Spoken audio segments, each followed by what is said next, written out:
13 ఏళ్ల తర్వాత మళ్ళీ రీఎంట్రీ ఇచ్చారు కదా. సో స్టోరీ విన్నప్పుడు మీకు ఏమనిపించింది అన్న?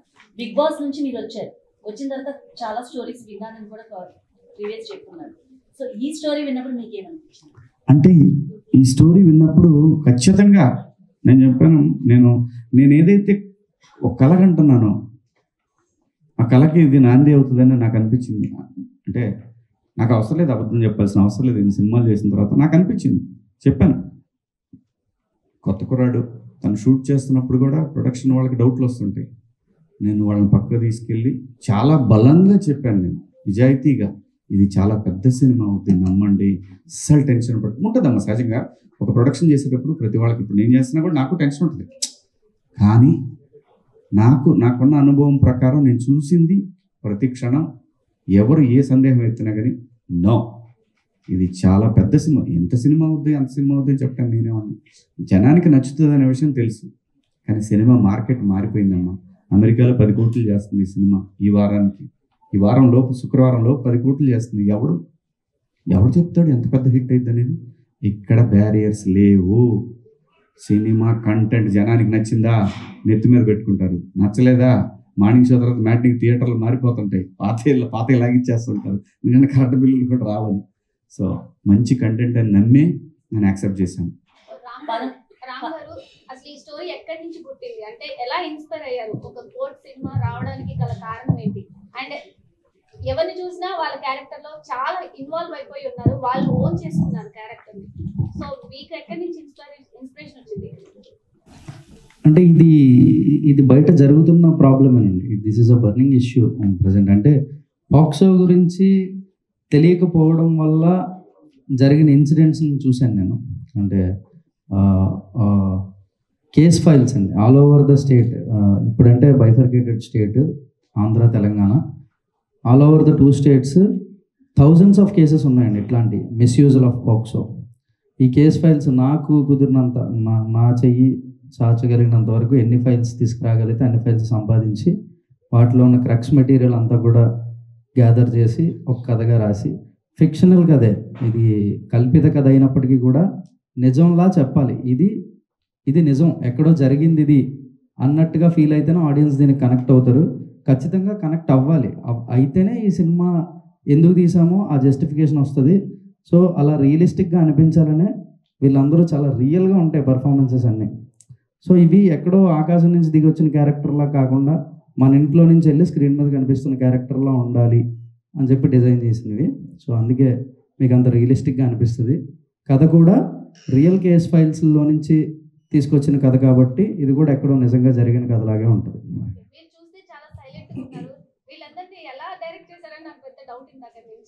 మా సినిమా మేకింగ్ వీడియోస్ ఈ మనిషి ఇక్కడ ఒకలా ఉంటాడు, సెట్ లో వేరేలా ఉంటాడు అనమాట. అంటే ఇప్పుడు బేసికలీ పూర్తిగా మారిపోయిన చంద్రముఖి అన్న డైలాగ్ ఎలా ఉంటుందో పూర్తిగా మారిపోయిన రామ్ జగదీష్ అని మీకు అనిపిస్తుంది అనమాట.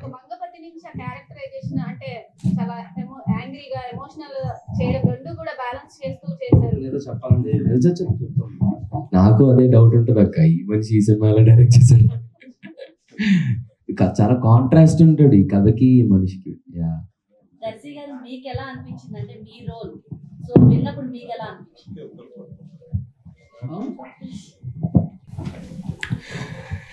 రెండు విషయాలు ముఖ్యంగా ఒక నటుడుగా నేను గమనించింది ఏంటంటే కథ ఎలా ఉండింది అనేది. కథ అంటే నాకు కావాల్సింది కథలో ఏంటంటే ముందుగా తెలుగు సినిమాలో ఎక్కువ ఏంటంటే మనము జానర్ స్పెసిఫిక్ అంటే కోర్ట్ అంటే పూర్తిగా కోర్టు చేసినా కూడా ఒక విధంగా అది ఎలా రిసీవ్ చేసుకుంటారని ఒక చిన్న ఇది ఉంది. అండ్ ఆల్సో మనం ఒక కైండ్ ఆఫ్ ఫార్మాట్ బేస్డ్ సినిమాకి అలవాటు పడి ఉంటాం తెలుగు ప్రేక్షకులుగా.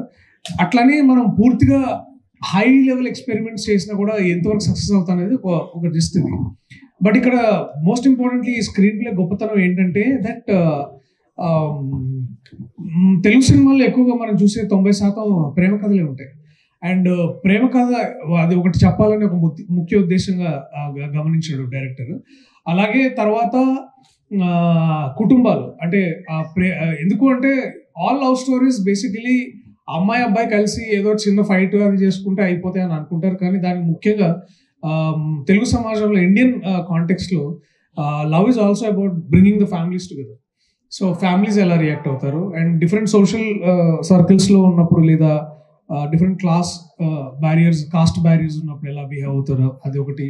తర్వాత మోస్ట్ ఇంపార్టెంట్లీ నాకు ఈ కథ నుంచి కావాల్సింది ఏంటంటే మనం ఇప్పుడు దాకా లాయర్ల జీవితాన్ని చాలా తక్కువగా డిస్కవర్ చేసాం తెలుగు సినిమాలో, వాళ్ళని తక్కువగా రిప్రజెంట్ చేసాం. జ్యుడిషియరీని రిప్రజెంట్ చేస్తున్నాం కానీ దాన్ని పూర్తి అథెంటిసిటీతో రిప్రజెంట్ చేయాలనేది నా ఉద్దేశం అన్నమాట. అట్లా ఈ వరల్డ్ని క్రియేట్ చేశారు రామ్ జగదీష్, వంశీధర్ అండ్ కార్తికేయ. వీటిని కొన్ని తెలియని సెక్షన్స్ కూడా, అంటే చాలా మందికి తెలియని సెక్షన్స్ కూడా చూపించారు. అంటే సెక్షన్స్ ఏమవుతున్నాయంటే అండి, ఇది బేసిక్లీ ఇప్పుడు సినిమా అనేది ఒక పవర్ఫుల్ మీడియం అండి. ఇప్పుడు పాక్సో గురించి కానీ 498A గురించి కానీ 354A ఇవన్నీ కూడా వీటన్నిటి గురించి యూట్యూబ్లో దాని గురించి స్పెసిఫిక్గా చాలా మంది లాయర్స్ మాట్లాడుతున్నారు. దాని మీద వ్యక్తిగతంగా చాలా డిస్కషన్స్ జరుగుతుంటాయి. ఇవన్నీ ఇప్పుడు ఏంటంటే మన ప్రాబ్లం సొసైటీలో ఒక ఈవెంట్ జరిగితే అది హైలైట్ అయ్యి ఆ న్యూస్ గురించి మాట్లాడతారు, అది పోతే మళ్ళీ ఇంకో కొత్త న్యూస్ వస్తుంది. So we completely forget that. But cinema ఏంటంటే again the idea is also, ఇది మా ముఖ్య ఉద్దేశం కాదు, కానీ ఇప్పుడు సంతోషించే విషయం ఏంటంటే నిన్న మేము కొన్ని వీడియోస్ చూస్తున్నాం, కొంతమంది పాత్రికేయులు పోక్సో చట్టం గురించి మాట్లాడడం, దాంట్లో లొసుగులు మాట్లాడడం, రోమియో అండ్ జూలియట్ అని దాని చట్టాలు దాని గురించి స్పెసిఫిక్గా మాట్లాడడం, దీన్ని వరల్డ్ కోర్ట్స్ ఎట్లా అడాప్ట్ చేస్తున్నాయి వాళ్ళ లా ఆఫ్ ది ల్యాండ్ గురించి. సో ఆల్ ఆఫ్ దిస్ మేమంతా we had a long discussions. నేను జగదీష్ చాలా సంతోషంగా అనిపించింది. ఈ కథని అతను కూడా చాలా మంది లాయర్స్ వాళ్ళందరితో డిస్కస్ చేస్తే వి ఫెల్ట్ వాళ్ళు కూడా వెరీ సపోర్టివ్ మా గురించి మాట్లాడుతున్నట్టు. అలాగే నా స్నేహితులు నాకైతే ఎవరైతే లాయర్స్ హెల్ప్ చేశారో ఇవన్నీ, ఇట్ ఈస్ ఆల్ ఒక బ్యూటిఫుల్ హ్యూమన్ ఎక్సర్సైజ్ అండి.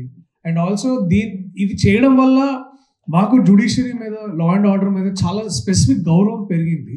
అండ్ దానికి నేను ముఖ్యంగా I'm grateful for Ram Jagadish, and also I'm extremely grateful for Nani గారు, దీప్తి గారు అండ్ ప్రశాంతి గారు. ఎందుకంటే కథలు రాస్తుంటాము, వింటుంటాము, చాలా ఎక్కువ మంది కథలు విని అబ్బా చాలా మంచి కథ అండి అని అంటారు, కానీ ఆ కథకి ఇంత సత్తా ఉంటుంది, తీసుకెళ్తే మనం చేయగలం అనే ఒక విజన్, మా విజన్ని షేర్ చేసుకోగలిగారు, అందుకు వాళ్ళు గొప్పవాళ్ళు. ఇంకా so we are very happy for all of this. Kakinada నుంచి ఇక్కడ వరకు రావడం మీ జర్నీ చాలా అద్భుతంగా జరుగుతుంది. సో సినిమాలో మీరు చాలా న్యాచురల్ గా కనిపించారు, వితౌట్ మేకప్. అంతే, వితౌట్ మేకప్. ఓకే, గ్లిజరిన్ అన్నమాట, అంటే ఏడుస్తూనే ఉన్నారు కదా. సో అండ్ మీకు లావణ్య త్రిపాఠి లాగా ఉంటారని ఒక ఇది వచ్చింది, సో మీకు ఎలా ఫీల్ ఉంది? చూడడానికి లుకింగ్ లైక్ లావణ్య త్రిపాఠి లా ఉన్నారు. నేను అంటే చాలా కామెంట్స్ వచ్చాయి ఎప్పటి నుంచో, సో అలా ఉంటాను నాకు అనిపించింది. బట్ అందరూ అదే అంటుంటారు కొన్నిసార్లు, అలా ఉన్నారండి అంతే. సో ఆడిషన్స్ జరిగేటప్పుడు, సో స్పెసిఫిక్ గా ఆడిషన్స్ జరిగేటప్పుడు మీరు సెలెక్ట్ అయినప్పుడు మీ ఫీలింగ్ అంటే ఒక నాని గారు ఇందులో so producer and wall poster banner పైన మీకు నటించడం మీకు ఎలా అనిపించింది? ఇది ఒక 10 ఇంటర్వ్యూల్లో కరెక్ట్గా చెప్తాను ఇలా. మీరు అదే క్వశ్చన్ అడిగారు.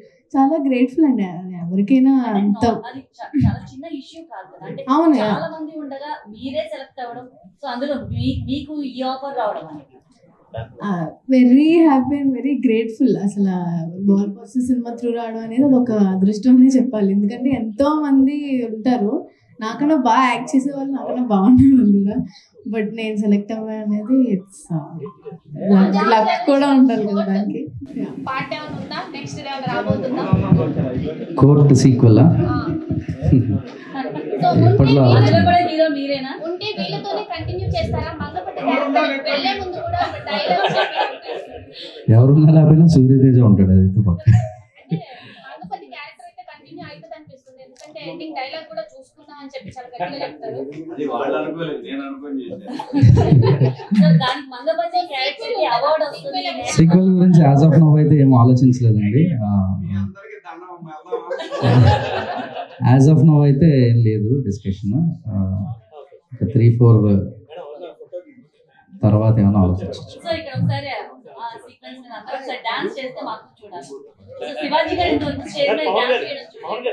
సో ఈ సాంగ్ కి వాళ్ళు ఏదైతే గారు మంగపట్టి క్యారెక్టర్ లో శివాజీ గారిని తీసుకోవడానికి కారణం ఏంటి? రెగ్యులర్గా అనిపించకూడదు, కొత్తగా ఉండాలి, మన ఇంట్లో మనిషిలా ఉండాలి.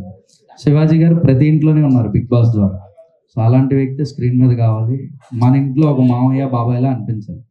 సో శివాజీ గారు వాజ్ ద బెస్ట్ చాయిస్. మీరు కూడా చాలా ఎమోషనల్ అయ్యారు అసలు స్టేజ్ మీద కూర్చొని నాకు వచ్చింది, నేను చేశాను, ప్రూవ్ చేసుకున్నాను అన్న ఒక అంటే ఇన్ని ఇయర్స్ లేని సాటిస్ఫాక్షన్ ఒక్క సినిమాతో, చాలా చిన్న సినిమాతో అని చాలా గట్టిగా నమ్ముతున్నారు, కానీ పెద్ద హిట్ ఇచ్చింది. ఎలా ఫీల్ అవుతున్నారు?